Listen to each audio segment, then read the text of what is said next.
একটি বিষয় আমি পয়েন্ট আউট করতে চাই, যে নির্বাচনের মাধ্যমে আপনারা এই সরকার গঠন করেছেন, একই দিনে কিন্তু একটি গণভোট হয়েছে এবং গণভোটে জুলাই সনদ গৃহীত হয়েছে ভোটের মাধ্যমে। সেই জুলাই সনদ বাস্তবায়ন নিয়ে আপনাদের মধ্যে একটু শৈথিল্য দেখা যাচ্ছে এবং এই কারণে বিরোধী দলের সঙ্গে আপনাদের একটা গ্যাপ তৈরি হয়েছে। আপনারা দেখতে পাচ্ছেন যে 5.5 মাসের মাথায় জামাত এবং অন্যান্য দলগুলো বলতে শুরু করেছে যে সরকার ব্যর্থ হয়েছে। আমার প্রশ্ন হচ্ছে যে বিরোধী দলের সঙ্গে এই গ্যাপ পূরণ করার জন্য জুলাই সনদ বাস্তবায়নের ব্যাপারে কতদিন নাগাদ উদ্যোগ গ্রহণ করবেন? জুলাই সনদ নিয়ে বিরোধী দল কথা বলছেন, কথা তারা বলবেন, এবং বিরোধী দলের কাজই হচ্ছে তারা সরকারের সাথে যেসব জায়গায় কনফ্লিক্টিং পয়েন্টস আছে সেগুলো নিয়ে কথা বলবেন। কিন্তু আমরা খেয়াল করব জুলাই সনদ নিয়ে আদিতেই একটা ডিবেট ছিল এবং বিএনপি তখনও নির্বাচন হয়নি, নির্বাচনের আগে তার অবস্থান স্পষ্ট করেছে সবসময়। মানে এই যে জুলাই সনদ বাস্তবায়ন বা জুলাই সনদ বলতে আমরা কি বুঝবো এ নিয়ে একটা অস্পষ্টতা আছে, তাই না? আমাদের বিরোধী এক রাজনৈতিক দল আছে, তারা কিন্তু এটা স্বীকার করে না। আমরা তো জানিই না আর কি, তারা এটা রাষ্ট্রপতির একটা অধ্যাদেশ আকারে তারা এটা প্লেস করেছে। আমরা সবসময় বলেছি যে স্বাক্ষরিত যে জাতীয় সনদ সেটা বাস্তবায়নের লক্ষ্যে ভোট দেবেন। আমার নাম শাহিন চৌধুরী, আমি সম্পাদক এবি নিউজ। প্রথমেই সবাইকে ধন্যবাদ জানাচ্ছি যে আজকে 180 দিনের মাথায় সাংবাদিকদের মুখোমুখি হওয়ার জন্য। বিশেষ করে উপদেষ্টা মাহাদি আমানকে ধন্যবাদ যে তিনি একটি বিস্তারিত তথ্য তুলে ধরেছেন। আসলে একটি বিধ্বস্ত অর্থনীতির উপরে দাঁড়িয়ে এই সরকার তার যাত্রা শুরু করেছে। শুরুতেই অনেক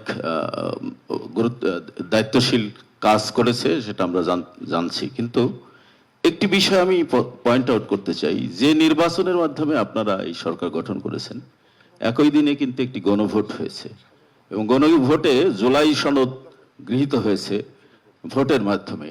সেই জুলাই সনদ বাস্তবায়ন নিয়ে আপনাদের মধ্যে একটু শৈথিল্য দেখা যাচ্ছে এবং এই কারণে বিরোধী দলের সঙ্গে আপনাদের একটা গ্যাপ তৈরি হয়েছে।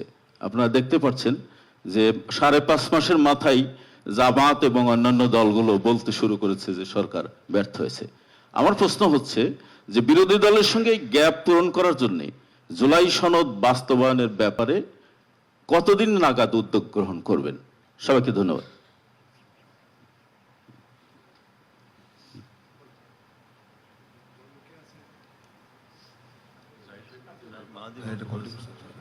ঠিক আছে, আচ্ছা, দলীয় ব্যাপারটা নিয়ে একটা কথা একটু বলি। একটা বাক্য বলে আমি আমার এই প্রশ্নের অ্যাড্রেস করা যাচ্ছি, সেটা হলো মানে আমরা একজন দলীয় প্রধানমন্ত্রীর হাতে তো দেশ তুলে দিয়েছি চালানোর জন্য, তাই না?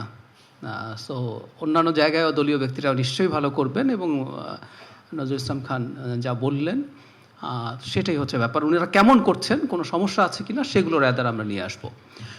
জুলাই সনদ নিয়ে বিরোধী দল কথা বলছেন, কথা তারা বলবেন, এবং বিরোধী দলের কাজই হচ্ছে তারা সরকারের সাথে যেসব জায়গায় কনফ্লিক্টিং পয়েন্টস আছে সেগুলো নিয়ে কথা বলবেন। কিন্তু আমরা খেয়াল করব জুলাই সনদ নিয়ে আদিতেই একটা ডিবেট ছিল এবং বিএনপি তখনও নির্বাচন হয়নি, নির্বাচনের আগে তার অবস্থান স্পষ্ট করেছে সবসময়। মানে এই যে জুলাই সনদ বাস্তবায়ন বা জুলাই সনদ বলতে আমরা কি বুঝবো এ নিয়ে একটা অস্পষ্টতা আছে, তাই না?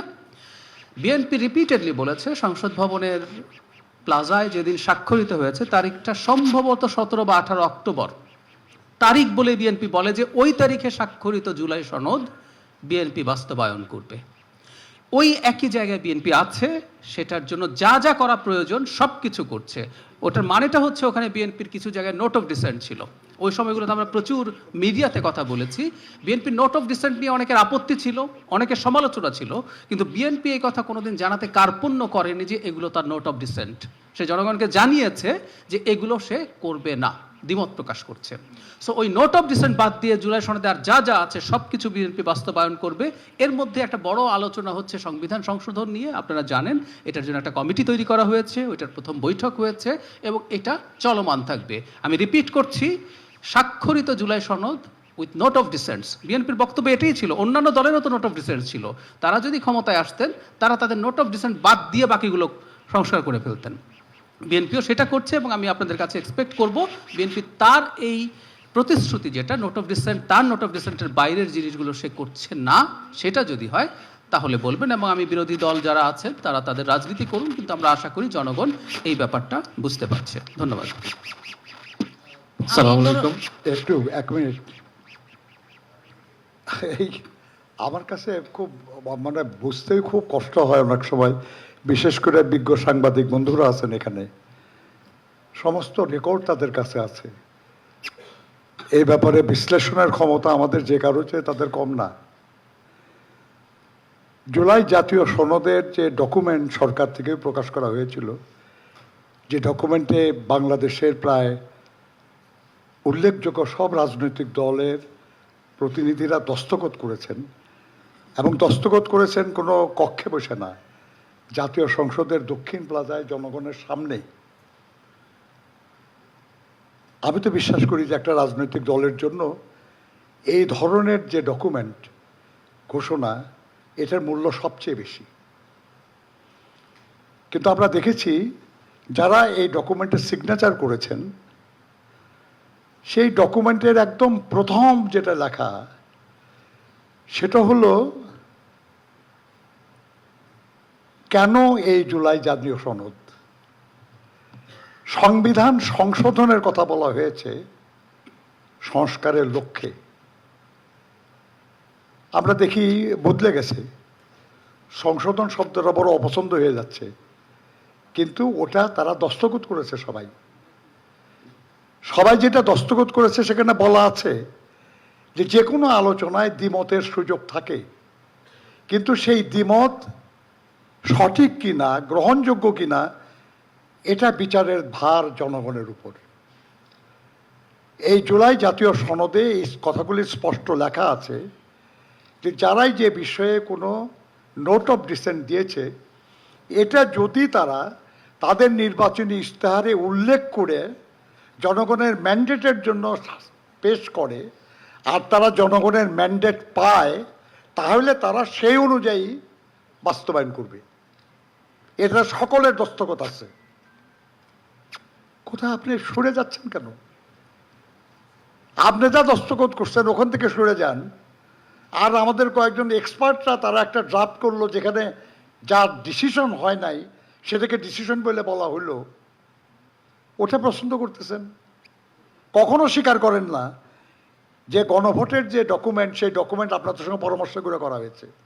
আমাদের বিরোধী এক রাজনৈতিক দল আছে, তারা কিন্তু এটা স্বীকার করে না। আমরা তো জানিই না আর কি। তারা এটা রাষ্ট্রপতির একটা অধ্যাদেশ আকারে তারা এটা প্লেস করেছে। আমরা সবসময় বলেছি যে স্বাক্ষরিত যে জাতীয় সনদ, সেটা বাস্তবায়নের লক্ষ্যে হাবড় দেবেন। আমরা কখনো বলি নাই যে খালি এই ডকুমেন্টটা। আমরা সবসময় বলেছি যে ডকুমেন্টে আমরা সবাই একমত হয়েছি, এটাই হলো জনগণের ম্যান্ডেট। এবং সেখানে বলা আছে যে যা নোট অফ ডিসেন্ট দিছে, এটা বিএনপি খালি নোট অফ ডিসেন্ট দেয় নাই তো, আজকে যা সংসদে বিরোধী দল তাদেরও নোট অফ ডিসেন্ট আছে। জুলাই জাতীয় সনদ পড়ে দেখেন, বলা হয়েছে যারাই যে নোট অফ ডিসেন্ট দিয়েছে, এটা তারা তাদের নির্বাচনী ইশতেহারে উল্লেখ করবে, জনগণের সামনে উপস্থাপন করবে। জনগণ যদি এটার প্রতি সমর্থন দেয়, তাহলে তারা সেই অনুযায়ী বাস্তবায়ন করবে। আমরা আমাদের কথা থেকে সরি নাই, আমরা আমাদের প্রতিশ্রুতিতেই আছি। যারা এটাকে অন্যভাবে বোঝানোর চেষ্টা করতেছেন, এমনকি যারা ওই সময় দস্তখত করেন নাই, তারা পরবর্তীতে যে দস্তখত করেছেন, তারা কিন্তু এই একই ডকুমেন্টে দস্তখত করেছেন, মেনে নিয়েছেন যে সংস্কারের জন্য সংবিধান সংশোধন করা হবে। এবং কি সংশোধন, সেটা যে সনদে উল্লেখ আছে, সেখানে যদি কোনো দ্বিমত থেকে থাকে, এটা জনগণের সামনে নির্বাচনী ইশতেহারের মাধ্যমে উপস্থাপন করা হবে। জনগণের ম্যান্ডেট পেলে সে অনুযায়ী বাস্তবায়ন করা হবে। এর পরেও আমাদের মাননীয় প্রধানমন্ত্রী সংসদে বলেছেন যে দেখেন, যাই কিছু হোক, এটা যখন বিল আকারে সংশোধনে আসবে, তখন তো আমরা সবাই এটা নিয়ে আলোচনা করতে পারবো। এবং এই আলোচনায় যদি আমাদের মতের চেয়ে বেটার কোনো অভিমত আমরা পাই, হতে পারে আমরা সেটা গ্রহণ করব। কিন্তু আলোচনাই করতে চাবেন না, এই নিয়ে যে একটা কমিটি করার কথা হয়েছে সেখানে অংশগ্রহণ করতে যাবেন না। গণতন্ত্রে তো আলোচনার কোনো বিকল্প নেই। সংসদেই হোক, সংসদের বাইরে হোক। কাজে আমরা মনে করি এই নিয়ে কোনো দ্বন্দ্ব বিসম্বাদের কিছু নাই। আল্লাহর ওয়াস্তে আপনারা সমস্ত ডকুমেন্টগুলি একটু দেখেন, দেখে যদি মনে করেন যে আমরা দোষ করেছি বলেন, আমরা সংশোধনের চেষ্টা করব। Thank you.